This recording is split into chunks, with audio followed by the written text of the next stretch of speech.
আসসালামু আলাইকুম। আশা করছি সবাই অনেক ভালো আছেন। আমিও আল্লাহর রহমতে অনেক ভালো আছি। তো আজকে যে বিষয়টি নিয়ে কথা বলবো সেটি হচ্ছে এসএসসি 2025 ব্যাচ। আপনারা যারা ম্যাথে এখনো দুর্বল আছেন তাদের করণীয় কি?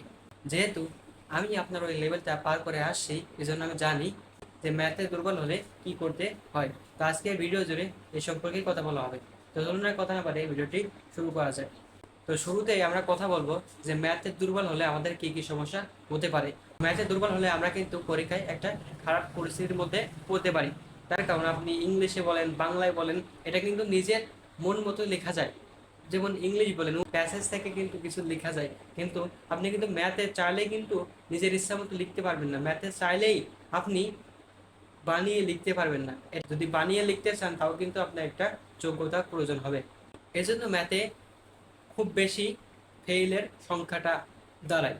তো তোমরা যারা এখনো দুর্বল আছো, তোমরা যদি এই দুর্বলতাটা কাটিয়ে উঠতে পারো তাহলে কিন্তু তোমরা ম্যাথে একটা ভালো রেজাল্ট করতে পারো। তো এখন অনেকে আছে যে বলবে যে ভাইয়া ম্যাথ বুঝতে পারি না, চেষ্টা করি তবুও বুঝতে পারি না। তো আমি বলবো আপনি চেষ্টাই করেন না। তো আপনার মনে হয়তো এখন রাগ হচ্ছে, আসলে এটা রাগ করার কোনো কথা না। আপনার যেরকম ভাবে চেষ্টা করা দরকার আপনি সেরকম ভাবে চেষ্টা করছেন না, এজন্য ম্যাথ আপনি ঠিক করে পারছেন না। তো অনেকেই বলবেন যে অনেকে আমাদের ক্লাসে অনেকে আছে যে তাকে ম্যাথ একবার বুঝাই দিলেই হয়ে যায় বা বোঝানো লাগে না, সে একাই করে ফেলে, কিন্তু আমরা সেটা করতে পারি না। তো এই সমস্যাটা হতে পারে, কোনো সমস্যা নেই।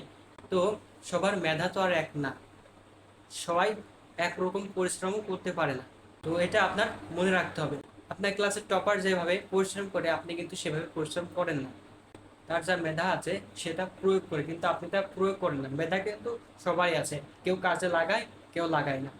আপনি হয়তো লাগান না, সে কাজে লাগায়, এজন্য সে ভালো পারে আর আপনি পারেন না। তো এখন বলবেন যে তাকে একবার বুঝিয়ে দিলেই সে পারে আর আমাকে 10 বার বোঝালেও আমি পারি না, এটাকে আপনি কি বলবেন? তো গ্রাম বাংলায় একটা কথা আছে যে হয় কাটবে ভারে নয় কাটবে ধারে। আপনার ধার না থাকতে পারে কিন্তু আপনাকে ভার হতে হবে, যেমন দা ওটা কিন্তু ধার না থাকলেও ভারে কাটে। তো আপনাকেও ওই রকম হতে হবে। আপনার যদি মেধা একটু কম থাকে তাহলে আপনাকে পরিশ্রমের মানটা বেশি করতে হবে, মানে পরিশ্রম বেশি করতে হবে, তাহলে কিন্তু ম্যাথে আপনি ভালো একটা রেজাল্ট ক্যাপচার করতে পারবেন। তো ম্যাথ আপনি একদিন করলেন, 5 দিন করলেন না, 7 দিন করলেন না, এভাবে করে ম্যাথ হয় না। এভাবে করে ম্যাথ আপনি বুঝতেও পারবেন না এবং ম্যাথ ভালোভাবে আপনার আয়ত্তেও থাকবে না। তো ম্যাথ করার বিষয় হচ্ছে প্রত্যেক দিন, প্রত্যেক দিন আপনাকে প্র্যাকটিস করতে হবে। একটা কথা আছে না, প্র্যাকটিস ম্যাক্সিমাম পারফেক্ট। তো আপনাকে এই জন্য ম্যাথ প্র্যাকটিস করতে হবে। প্র্যাকটিস না করলে আপনি ম্যাথ মনে রাখতে পারবেন না। তো ম্যাথটা হচ্ছে মনে রাখার বিষয়। তো একটা ম্যাথ দেখলে আপনি বুঝে যাবেন যে এটা কোন নিয়মে করতে হবে। আপনাকে এমন প্র্যাকটিস করতে হবে যে যেন এই চিন্তাটা আপনার মাঝে আসে। এখন যারা ম্যাথে দুর্বল আছেন তারা কি করবেন দেখেন, এখনো টেস্ট পরীক্ষার অনেক টাইম বাকি আছে। যদি আপনি এই সময়ের মধ্যে একটু চেষ্টা করেন এবং প্রতিদিন একটু ম্যাথ করতে থাকেন তাহলে কিন্তু আপনার ম্যাথের যে দুর্বলতা আছে এটা কিন্তু আপনি কাটিয়ে উঠতে পারেন। তো এই ম্যাথের দুর্বলতা কাটানোর পেছনে মূল ভূমিকাটা আপনাকে রাখতে হবে, তা না হলে আপনি এই কাজটা করতে পারবেন না।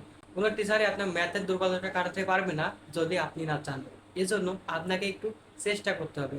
ম্যাথে ফেলের সংখ্যা বেশি হোক, ম্যাথ একটু কঠিন হোক, কোনো সমস্যা নাই। আপনি ম্যাথ একটু ইজিলি নেন, ম্যাথকে একটু ইজি সাবজেক্ট ভাবেন, তাহলে কিন্তু ম্যাথ অনেক সহজ হয়ে যাবে। আপনি একটা ম্যাথ করতে যাচ্ছেন, ম্যাথ অনেক বড়, এইটা দেখেই আপনার মনে হলো যে না, এত বড় অঙ্ক মনে হয় আমার দিয়ে হবে না, এটা আমি করতে পারবো না। এরকম চিন্তা যখনই আসে তখনই কিন্তু আপনি ম্যাথ বুঝতেই পারেন না, টিচার বোঝায় আপনার মাথার উপর দিয়ে যায়, কারণ আপনি আগেই ভেবে নিয়েছেন যে এটা আমার দ্বারা হবে না। তো এই ভাবনাটা আপনার মধ্যে আসতে দেওয়া যাবে না। যত বড় ম্যাথ হোক, ম্যাথকে মজার সাথে নিতে হবে, ম্যাথের মধ্যে মজা খুঁজতে হবে, তাহলেই কিন্তু আপনি ম্যাথটা ভালোভাবে আয়ত্ত করতে পারবেন। যারা ম্যাথে দুর্বল আছেন আপনাদের একটু কঠোর পরিশ্রম করতে হবে এবং আপনার কাছে যে অধ্যায়গুলো কঠিন লাগে, তো সেই অধ্যায়ের উপরে যদি ভিডিও আপনার লাগে তো অবশ্যই আপনি কমেন্টে বলবেন, আমি সেই বিষয়ে ভিডিও দেওয়ার চেষ্টা করবো। তো ধন্যবাদ সবাইকে, আজকের ভিডিওটি এ পর্যন্তই। আল্লাহ হাফিজ।